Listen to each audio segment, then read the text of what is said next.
afternoon and welcome along to our Think About It sessions, our weekly leadership empowerment discussions. Tienie, hello and welcome along.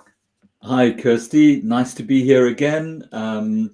Excited. It's a good topic today.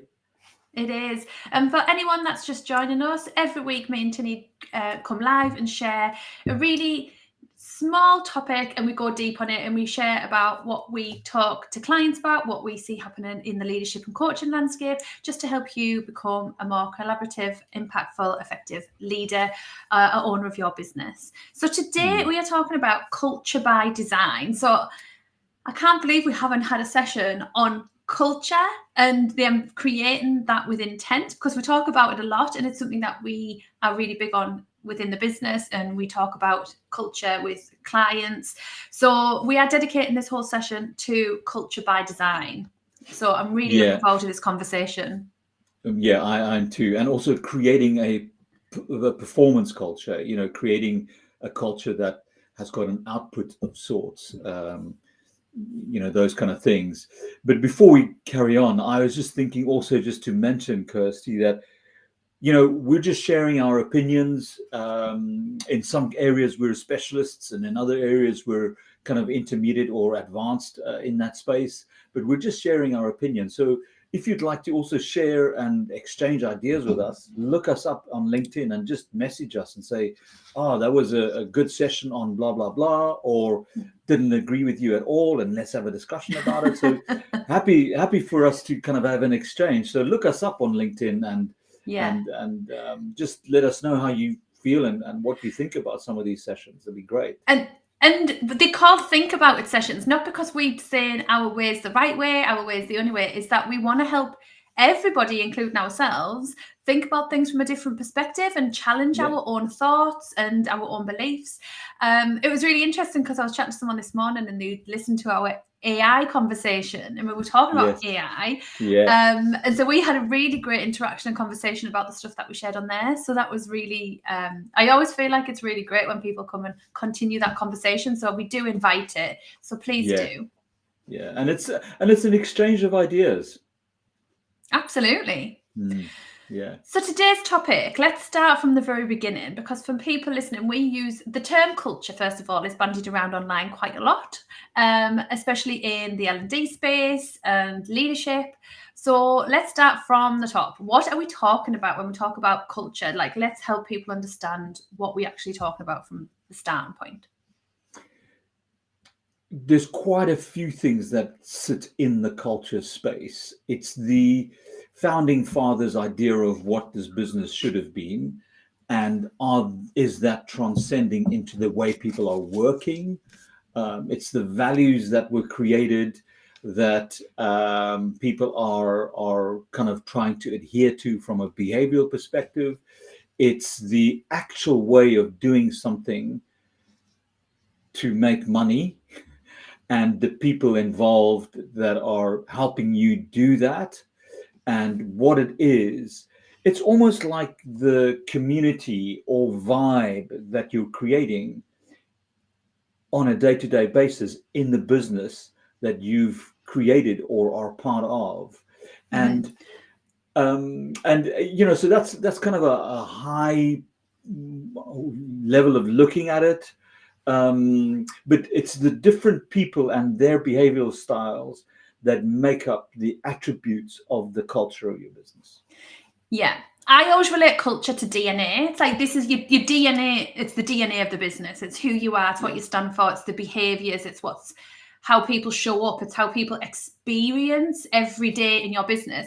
And it goes deeper than the policies and processes. This is the energy, like what's accepted, the values, the principles. It's the shared experience.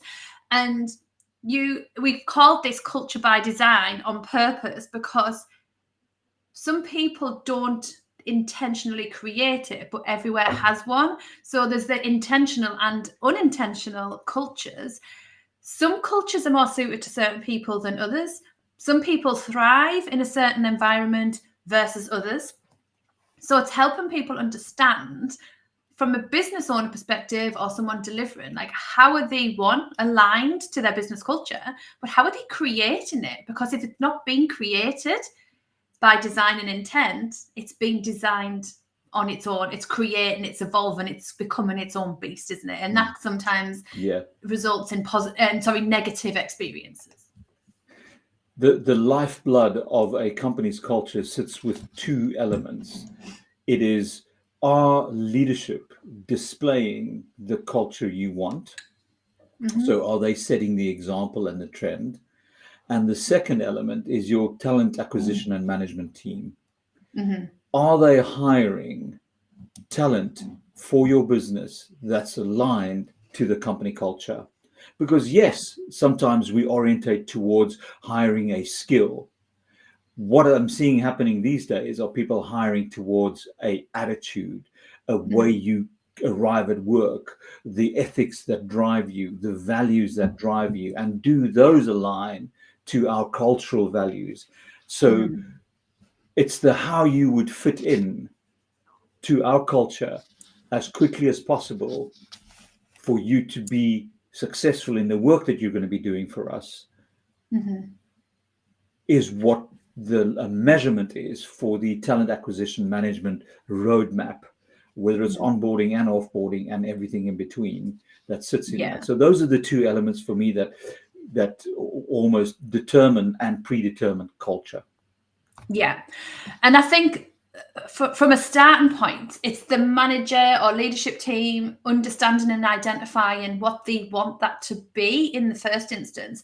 And sometimes when we think of culture, there's almost this kind of, and we've talked about this a lot, but like, oh, we'll buy you pizza on a Friday because we want everyone to be all G'd up and we want to give back. And that is just the almost surface level lip service to really looking after your team and your staff. But understanding what you really ultimately stand for. And this is why it goes, your culture goes a bit deeper than just going, well, what do you want it to be? Like, how do you want people to show up? It's really stepping back and going, this is truly what we believe in and we're passionate about. This is our values. These are our deep-rooted kind of connection to our purpose. This is what we want to be known for. And this is how we're going to treat our staff. And everything that comes into that, it's like, how do we create trust? How do we create teamwork? How do we, give feedback? How do we communicate? And all of these things are a choice to build the kind of culture that you're creating. Yeah. And are people excited to be part of that? And it should be kind of a natural integration if you're hiring the right person with the right behavior and the right values. And so I also had a conversation with a leader in a business the other day, and he was telling me about the culture and I'm what's important for me is people delivering on what it is that they say they're going to be delivering, and how line managers help them achieve that. And if they haven't achieved that, the line manager is equally accountable as the individual that hasn't achieved that issue. And so from a cultural perspective, that is giving a strong message to everybody's involved here. We all are needing to collaborate in that space. And another measurement that he was telling me is that if people are unhappy, it offers a bit of a taint on our culture. And so finding out what is making people unhappy is helping us identify what's not working in our culture. And being able to have those conversations. And then the third thing he was talking about is every business you have to have a difficult conversation at some point where someone isn't delivering a piece of work, or you've seen behavior that doesn't align to the culture, or the person's just not fitting in, and we need to kind of help them from a wellness perspective to actually get better. Having those difficult conversations, and the way we have those difficult conversations indicates if we're trusted to be able to have those difficult conversations, which is an indication of the culture. Absolutely, 100%. And there's two examples of that I've come across this week as well. Is I was listening to a podcast with Daniel Priestley, and I've heard him say it again. And their culture is they ask permission to lock arms with someone, and that's when they disagree or they have a challenging perspective. And it's almost done to remove the personal, I'm not attacking you. Yes. I am just bringing a different perspective. And I Yeah. also was chatting to somebody else, and they said, we're very direct with feedback. If you don't do something according to our culture, we will very much openly tell you and pull you up straight away. But it's from a learning capacity of how can we Yes. help you learn. Now, not everyone will be fitted and suited for that level of No. that radical candor, right? Of Yes. I'm going to tell you Yes. directly how you are going against everything we stand for here, and it's going to be received with gratitude and empathy and to learn. Like, not everyone can hold that space, right? And that's a really difficult thing to be able to do and do well without people feeling offended or upset or attacked. So you have to have the right people, which comes back to the onboarding, the training, all that kind of stuff. And it's okay for people to not be suited to your culture, and it's okay that they don't thrive in it, because they need to go and find an environment where they do thrive with people that align Yes. to their values, in a company Yes. that fits with them. So you're not going to be for everybody, and that's okay. And I almost feel when companies are really bold with their culture, they get really great fit of people because they are so open and so bold. It repels and attracts extremely. So you're going to Yes. attract people who are wholeheartedly behind what you're trying to achieve, and they want to be part of that. But you're also going to get people who go, that's not for me. I'm not even going to apply to go and work there. Yes. The whole exchange of what that looks like, and the transparency of that is so refreshing to see, in a couple of cultures that I've got involved in, like you, over these past few weeks. And the thing is, people are looking for two things when they come and work. Is the autonomy and unambiguous work environment, and the mobility in the business, i.e., career frame, climbing frame, or whatever that looks like, and having transparent conversations about that. And so, what you're talking about is exactly that: is that we shoot from the hip, we're direct with our feedback, but it's from a learning perspective. Um, and we're going to catch you doing things right, and we're going to catch you doing things that you need to change to be able to fit and be successful in this business. And we always preach, we either succeed or we learn. And, We do. and let's not make it difficult for ourselves. Let's just make it an easy transition into a new working environment or a new culture. And I think let's just explore a little bit like the unintentional culture, because every single place of work, every single business has a culture, whether it's intentional or not. You have one, right?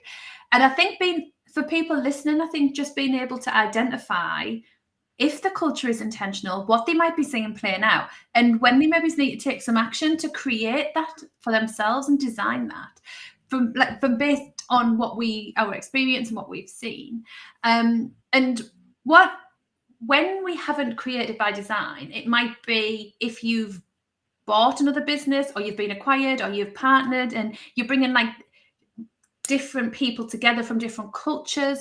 You're also potentially global, so you have different cultures all over the world with different expectations, different languages, different communication techniques.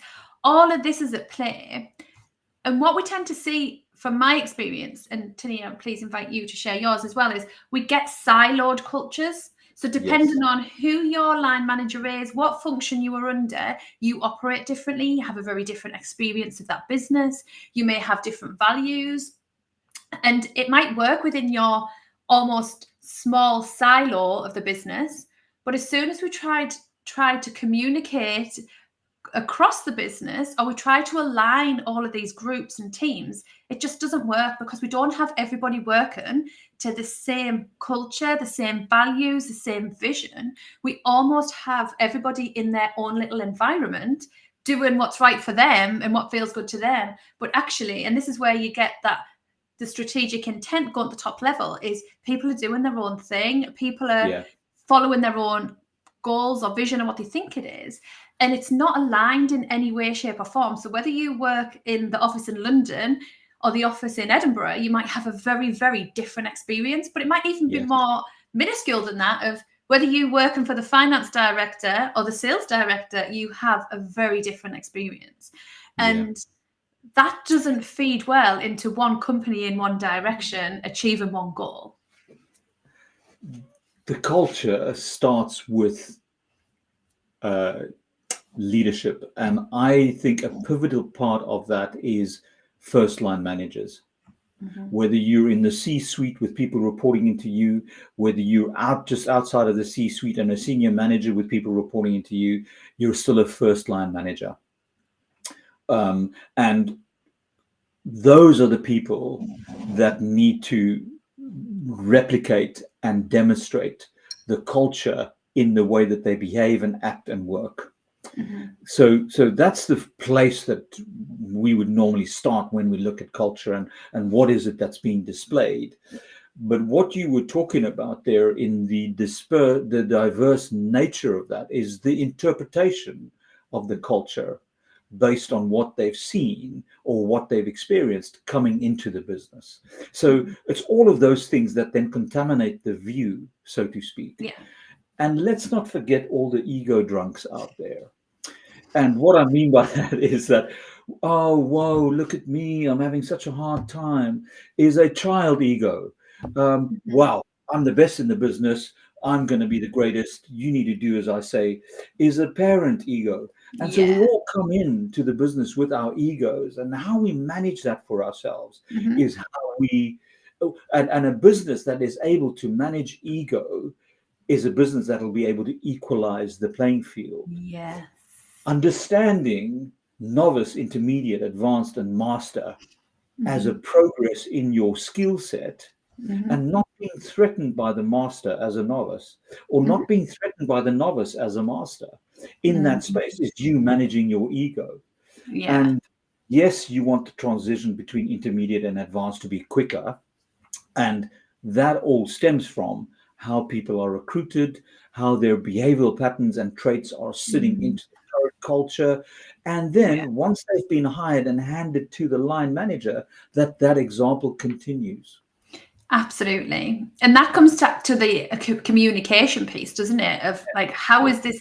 And I always, when we talk about the culture, I'm actually really perfect timing. I'm doing a guest lecture at Durham Business School this week, and we're covering culture. And I've just been doing some research. So I want to share some different cultures, different quite household name cultures, so you can see how diverse some can be. Really interestingly, so I've kind of been knee deep in cultures these last couple of weeks, but just really, really interesting. And I think that whole, how do we onboard people? How do we park that ego? And it filters into every aspect. And like, even when we talk about values, and that is very much part of the culture of what you truly believe in, but how is every single person in that business being communicated to about those? How does that impact their day-to-day? How do they know how they can contribute to those values and to that culture?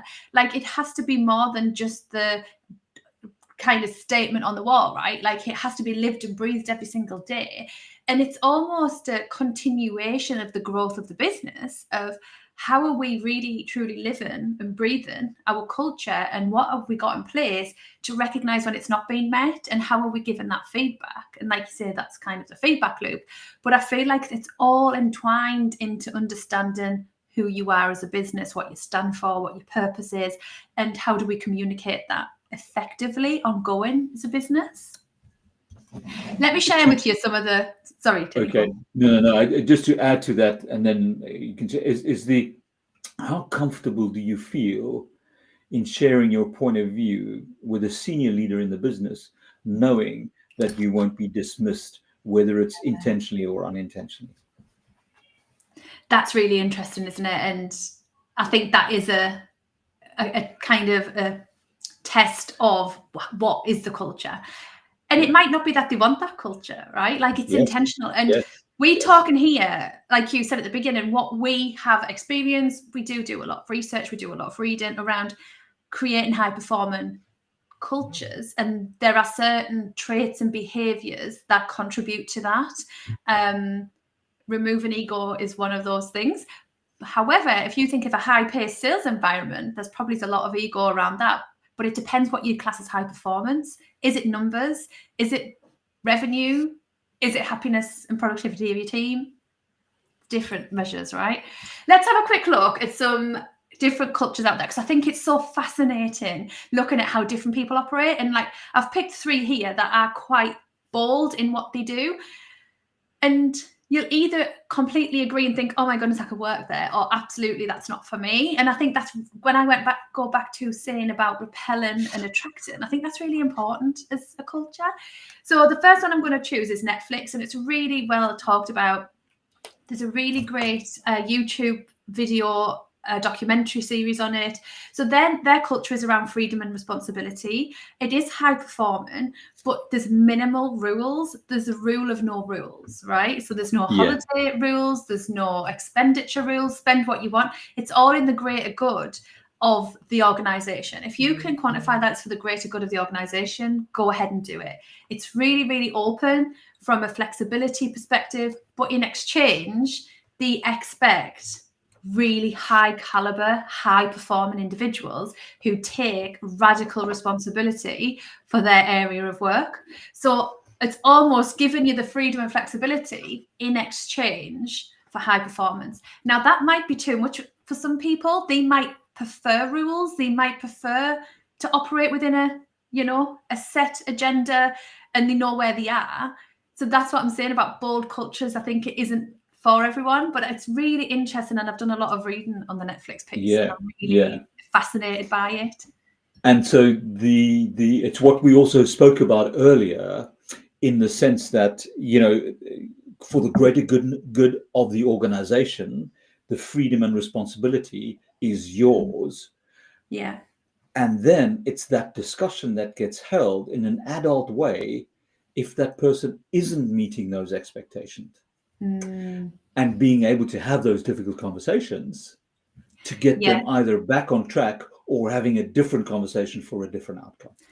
And I know we've talked about the Radical Candor book. Is it Kim Hughes that has the Radical Candor is embedded into their culture. So they trained on it. It's kind of, that's how they operate. And that comes in with that high performing person, or the high performing recruitment tactic is the radical candor comes with it, and which is obviously needs trust, needs to be able to give feedback in a positive, empathetic way. So that is very much you can have all the freedom that you like, but in exchange, this is what we require, and this is the standard we want.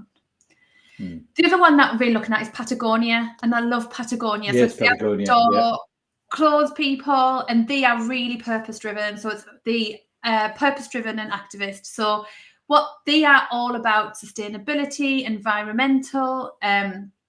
They encourage their staff to support and engage with activism in whatever that looks like.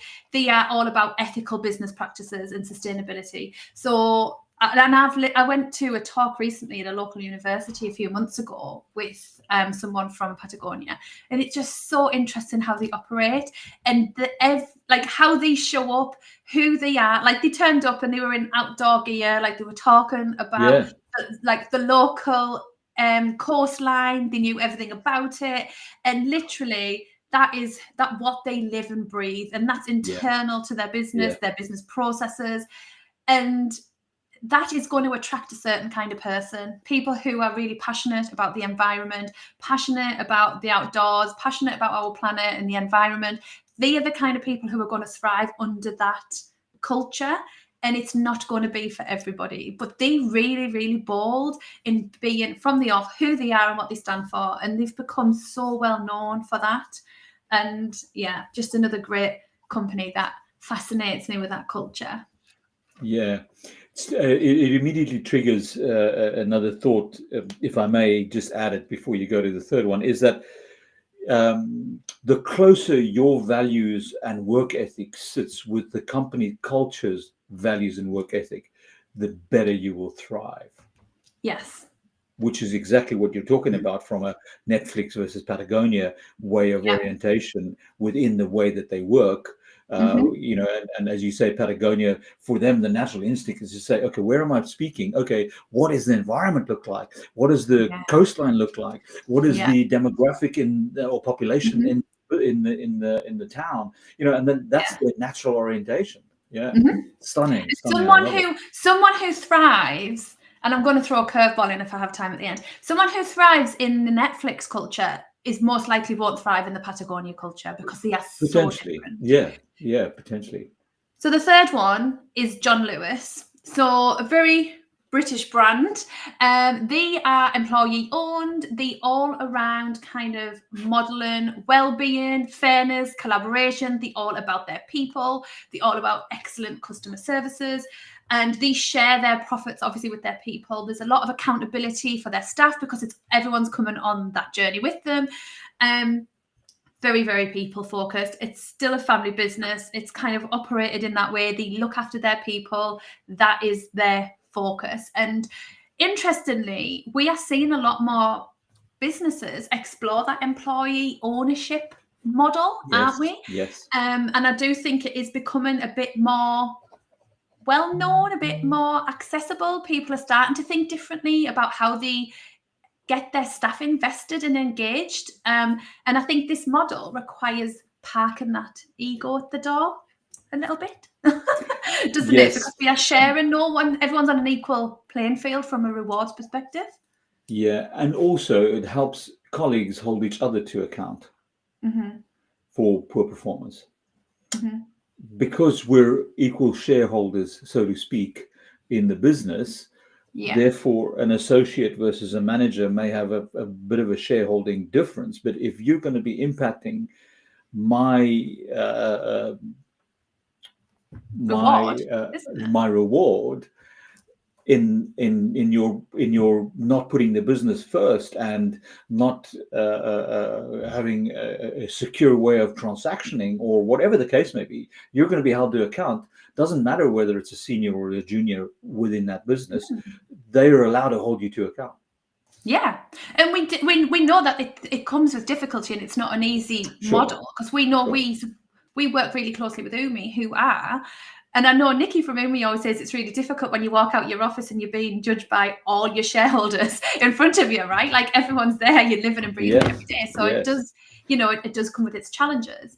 So the last one, the kind of like just a little curveball, because we've got a couple of minutes, is anyone that's coming to this lecture on Thursday, just don't listen to this podcast, please, because this is literally just talking all about it, is Uber, right? And this is like looking at it from a completely different perspective of they were really disruptive, and their culture, when they first launched, had really bad reputation. It was really toxic because their culture focus was disruption, moving fast, challenging the norm, and they achieved that rapidly. So if you look at the success of what they achieved from a market share, from actually becoming a household name, they disrupted a very traditional industry very, very quickly and very, very successfully. However, the flip side of it was their culture was really toxic. They weren't